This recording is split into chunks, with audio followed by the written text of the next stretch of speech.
Hello, Jeff. Hey, how you doing, man? Very good. Yourself? Very, very good. Very Very good. good. First of all, thanks for joining me today. It's Oh, a absolutely. pleasure talking to you. Oh, my pleasure. Great. In a couple of weeks, you're going to release the brand new album of The End Machine. Yes. Um, how is it? Because you've been in the music industry for so long. Is it the same anxiety a couple of weeks before releasing the album? Well, no, not like the olden days when there was, when you had a lot of stuff that coordinated with that. It's not quite the same now, but I will say I have the same anticipation. I'm still very excited about it coming out. Anxious anxious for people to hear it. That's still very much there. But no, it's not the same. It's not a anxiety provoking thing. No. No. Um, what's the difference between the first album of the End Machine and Phase Two? I would say the main difference is, we let ourselves get a little experimental on the first record and stretch things out, and it was really it kind of felt like a very wide open playbook on that record. This record we wanted to make much more focused. We wanted to really concentrate on the songwriting. So hooks and songwriting were the number one concern on this record. So and in my opinion, the work that we did paid off, and I feel like it is a stronger record song wise. Um, so I again, it's a little more meat and potatoes than the last record. I mean, we still get to do some interesting things, but overall, it's a much more song oriented meat and potatoes record than the first one, I would say. Okay. Um, how did this band started out? Because I didn't hear the first.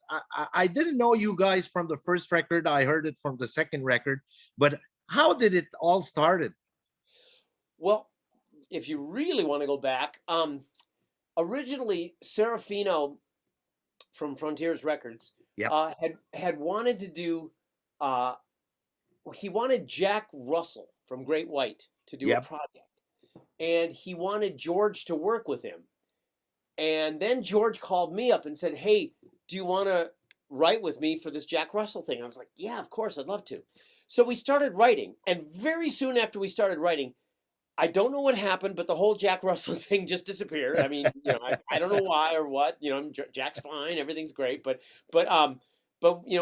immediately it shifted, and then Serafino came in and said, "Hey, what if you get Mick Brown involved?" And I believe it was even Serafino that suggested Robert Mason because Serafino had done a Warrant record, as had I. And Robert and I worked together on a Warrant record in 2015, so I knew how strong Robert was, both as a writer and a singer, and his work ethic. So when Serafino suggested that, three guys from Dokken and Robert Mason, it just seemed like a no-brainer. Just Yeah. felt it was easy.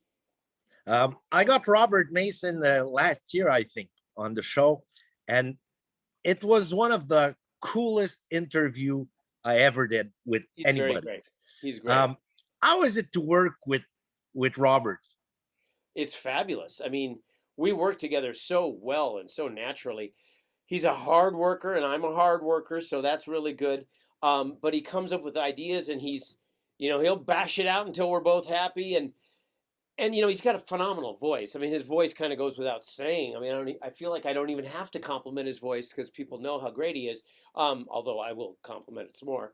Um, but just having a voice is one thing. There has to be the attitude, there has to be the writing, there has to be all the other stuff, and he's got it all. So, I mean, like I say, I was so impressed on that Warrant record that the minute Serafino brought up his name to work with George and I, it was just instantaneous because I knew he'd be great. Yeah. Yeah, he's a very cool guy. I had so much fun. So Yeah, he's and I've probably a known him lot of fun. forever, but I didn't really get to work with him until 2015. So, yeah, he's the real deal, man. Yeah. You've been working in and out with George Lynch since Forever. forever. What is it with you guys that are like inseparable? And wherever you guys are going, one day or the other, you're gonna come back. Well, we always kind of joke that we're each other's musical soulmate. I mean, there's just there's a there's a shared background and love for a lot of stuff, the Becks and the Hendrixes and the Zeppelins and all that kind of stuff that kind of coats our musical DNA. And we just we worked. I mean, we both have the similar attitude of when you go into it, it's not about ego, it's about what makes it great. And so whatever it takes to do that. And when you have that attitude, you open yourself up to so many more possibilities. And I think I can speak for both George and I that I think we always feel when we work together that what we're coming up with together is stronger than either one of us could come up with on our own. And that's a very, very cool thing. Hang on, this is my wife, just real quick. No problem. Hello, I'm sorry I'm doing an interview right now. You're going where? Oh, Costco. Yes. If they have the whatchamacallit and flax granola, they didn't have it last time I saw pumpkin seed and flax granola. And there's one other thing and the almond butter. Okay, very good. I should get back to the interview. Thank you, honey. Bye. Sorry about that. Almond butter. Not the Almond Brothers. Almond butter. You've been called a super group. Are you how can I say it? Are you comfortable by people saying that it's a super group? And what does it take to be a super group? Those are just labels. They really don't honestly mean anything. But the reason it's a label is because we were all in other bands, and it's the coming together of forces from other bands. That's what super groups are. So I guess theoretically we are. Of course, I don't think of it like that. I mean, I just feel like it's a rock band, a fun rock band that I really love. And I mean, I don't honestly think much about labels at all. Yeah, but it's not fun for the ego to, I'm in a Superman. Yeah, but then you take it serious. I don't take it seriously enough for that. You know what I mean? Yeah, it's true. Yeah. It's fun. Yeah, of course it's fun. To answer your question, it is fun, but I just don't get. It just doesn't. I mean, when I think supergroup, I think, the Traveling Wilburys or something. Yeah. And that that's Dylan Harrison and those kind of guys. That's a different league. So again, I take it with a grain of salt. Yeah. When the album's gonna come out? It's when? April 9th. Yeah. What are your expectations with that album and with that band? With the album, I wouldn't say I have expectations. I have a desire. The last record didn't do terribly well in Japan. It didn't get a whole lot of exposure in Japan, and I am hoping this record gets better exposure in Japan and that the Japanese fans get to really hear this one because I think they're going to really like it. But other Why than that, so? why so? Yeah. Because Japan means a lot to us. It really does. Okay. It's been great to us our entire career, and I think we always feel. And we feel this way with a lot of love. We want to make the Japanese fans happy. They've been so good to us. It's just it's very it would be very gratifying for us to know that the Japanese are happy because they've been so instrumental in our career, frankly. But I don't have expectations. I have the desire for as many people as possible to hear it and hopefully like it. And as far as the band, my expectation for the band is that we're going to be around for a while because we're this powerful unit that people love our music. And that's, I mean, I guess that's anybody's dream, but I feel that we really have the goods, especially now that Steve's in the band, because Steve brings an enthusiasm to the band that's just been fabulous. And he's not only a great drummer and singer, but a great person. And it's one of those things where when you cement it, and it feels good. Yeah. Did you record the album during the pandemic?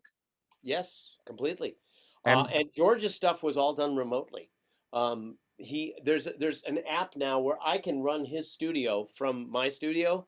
Okay. And then we talk on Skype and we communicate via Skype, but we record, I mean, there's limitations to it, but I can basically record what he's got at his studio into my studio, and it works out really well.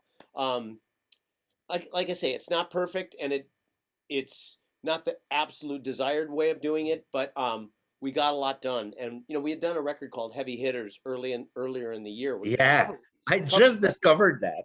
yeah, and it was a really fun record to do, and we did all that remotely, and that's where we really got good at the remote thing. So by the time we were ready for End Machine, which we started writing in July, I believe, um, we had a system, and that makes it a lot better when you don't have to worry about the system of getting the stuff done. It was great.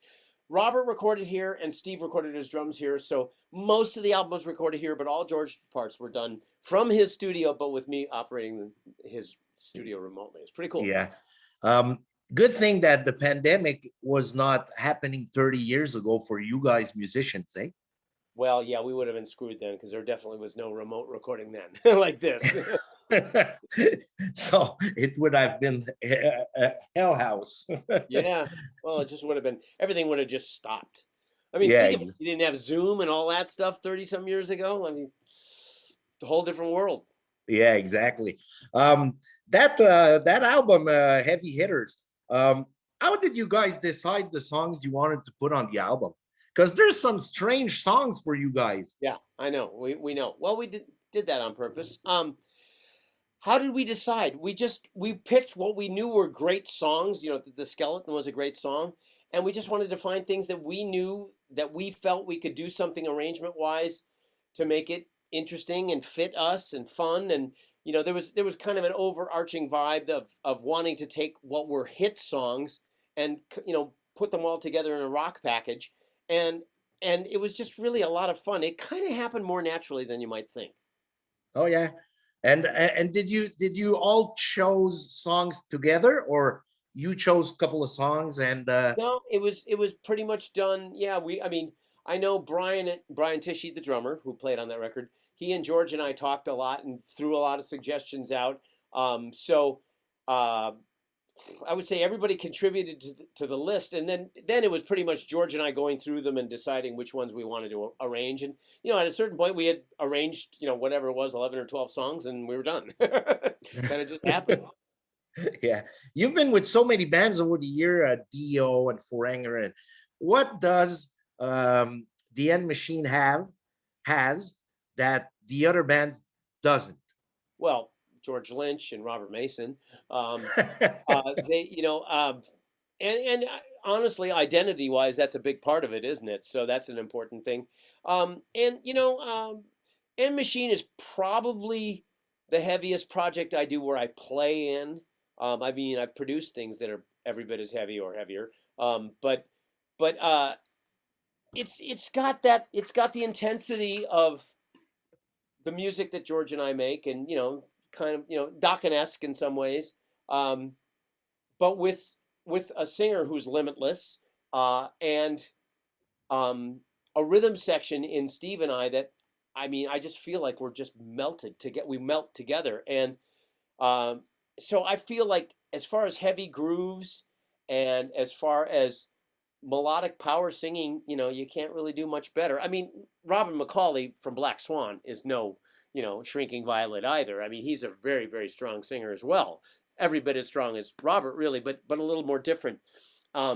So I would say the uniqueness of George's playing and just the power and presence of Robert's vocals are probably the two most distinctive things about the End Machine. Okay, cool. You played in a couple of years ago. I got an interview with Miles Kennedy, and I asked him about the Rockstar movie. Sure. And I had no idea. It's one of my coolest movie ever. Once in a while, I put the movie, but I didn't know you were there. How was it to play in a movie like that? Because it's a fucking cool movie. It was really fun, actually. It's tedious. Movie. I mean, it takes some hours to set up the lights and stuff. But the good thing is we were all there, and so we were always having a lot of fun, a lot of laughs. Everybody was great on the set. I mean, the actors were really cool. The musicians were all really cool. We all got along really well. The director was just amazing, Stephen Herrick, just an amazing guy. He wanted a lot of input from us. He wanted it to feel real. So, there's a little bit of Hollywood in there, but overall, it did feel, even when we were doing it, it felt like there was a band there and everything. It was very, very cool. And we spent a lot of time at the LA Sports Arena. We were there for a month filming, and a lot of jamming and stuff. So it was really fun, really, really fun. Yeah, because that's a real super band. Zach Wild, you, Jason Bonham. Yeah, yeah, yeah, yeah. And Jeff Scott Soto does singing on some Yeah. of it, and what's his name? Mike. I was Mativich. Yes. Anyway, so yeah, that was pretty great, and I love Zach both as a person and as a musician. So that was a lot of fun. He and I had a lot of fun together and a lot of jamming. It was really fun. Yeah, that would be a great band to put together. Yeah, they tried to do it at one point. It was just impossible to get us all together at the same time. But you never know. Yeah, it would be very cool. Before I let you go, I must talk to you about Foreigner just a bit. Sure, of course. um, while because I read on in Blabbermouth like 2 days ago that you said that maybe you're gonna record some new songs, and I was in a Facebook group with of Frontier, and one girl she put that article and she said somebody must tell him that we want a full-length album. So Yeah. I answered, I'm gonna ask him. Okay. Well, the chances of us doing a full on record of new material is pretty slim at this point, only because um, we're not. I mean, Mick is in New York right now, and so we haven't been together enough during this whole pandemic um, to really do the recording that would be necessary. And then once everything starts opening back up, we have to go on the road. I mean, we've got a crew that's been out of work for a year. Yeah, Yeah. exactly. And so we're going to have to get back to work. And our touring schedule makes the thought of doing an entire record of new material pretty, pretty daunting. So I would say what's going to happen is we'll continue to put out the kind of stuff we've been doing in packages and live stuff and all that kind of thing. And then we'll throw in new material on that stuff and make the packages more interesting. That's probably what will happen. And I think you will see some of that start to happen over the next couple of years. Yeah, because I saw you guys like 6 years ago in Montreal. I didn't know what to expect, and it's like a well-oiled rock and roll machine It from truly start is. to finish. Yes, it And is. and people want a new album, but at the same time, people probably would whine because you would leave some hits to put some new songs, and you say, why they didn't play that? That's the And what conundrum. That is part of the conundrum because if you're going to do a record of all new material, you want to go out and play that stuff. And you're exactly. right. The audience, in reality, has a limited appetite for that. Yes, there's diehards that will listen to everything and all that, but we are a well-oiled machine, and part of that is because we know how to entertain and we know how to put on a show. And 400 had 16 top 30 songs. You know what the hardest part about making a set list for Foreigner? Which songs do you leave out? Yeah, That's the exactly. hardest part. So yeah, that and again, it really comes down to even more than that. It comes down to the time and the fact that we're on the road working so hard and really want to be out there doing that. Just the time to pull up the stakes and do a whole record, that's tough. Yeah, exactly. Well, thank you very much. My It was pleasure, a man. Thank it you. was a Great pleasure interview. talking to you. Hey? Great interview. Thank you. You did wonderful. Well, it's my pleasure. And let's hope that we're gonna see you in Montreal pretty soon, Oh, I because hope so. in Wouldn't that be nice? Montreal, there's a lot of Foreigner fans. Yeah, actually, Canada has been so good to us the last few years. The Jukebox Heroes, the musical, opened up in was that in Calgary or where did I forget where it opened up? I think it was Calgary. Anyways, but yeah, I mean, Canada's been so good to us. We love Canada. So as soon as we So can, we're coming back. good. And I think the last time you came to Montreal, it was winter, because I Yes, it know was. I was freezing outside the venue. So So was this I. time, You should come drink the summer. We would love that, but of course, that makes way too much sense. So thanks a lot, and Thank you, we'll. Dan. My pleasure. Thank you Talk very soon. much. Bye bye. Bye bye.